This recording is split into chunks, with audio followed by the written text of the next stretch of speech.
last holding brief for Mr. Ondimu when we delivered the judgment, isn't it?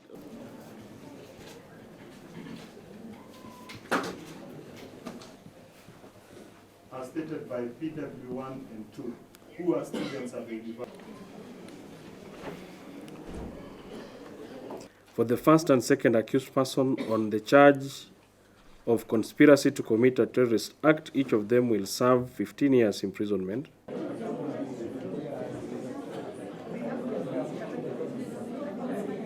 Commission of a terrorist act on each of the counts 2 to 150, each is sentenced to 30 years imprisonment, and this will also be reduced by 4.5 years, and so they will serve for 25.5 years imprisonment.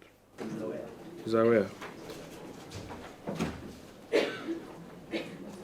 In total, therefore, the first and second accused person will serve 41 years imprisonment each.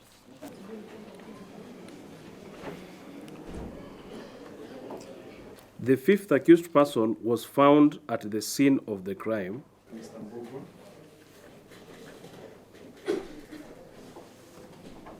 I will sentence him to commission of a terrorist act on each of the counts 2 to 150, where he will serve life imprisonment.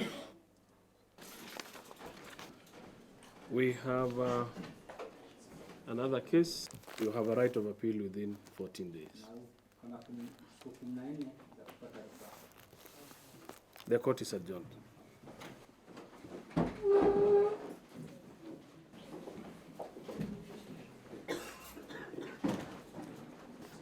There is a plea that has been registered. I want to give it also. They have not given it to you?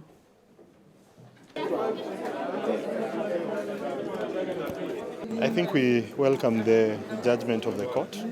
I think it goes a long way in lessening the feeling of what the victims went through. Yes, it may not bring back the life, but it goes a long way into lessening the burden or showing that the wheels of justice are finally turned. These were students. It was a fair judgment, and it has been a long, drawn process. And we appreciate the time the court has taken. By some 3 girls, we kept contesting that. In fact, the trial and the conviction shows probably a downgrading of the burden of proof when it comes to trying terrorist cases. The only basis on which those 2 youthful men have been convicted is that they were in contact, transient contact with allegedly one of the slain terrorists.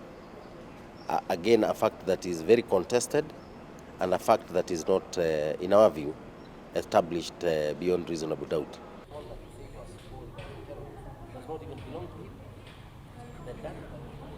What happened at Garissa University is evil, and nobody downplays the fact that very enterprising lives were cut short at Garissa University.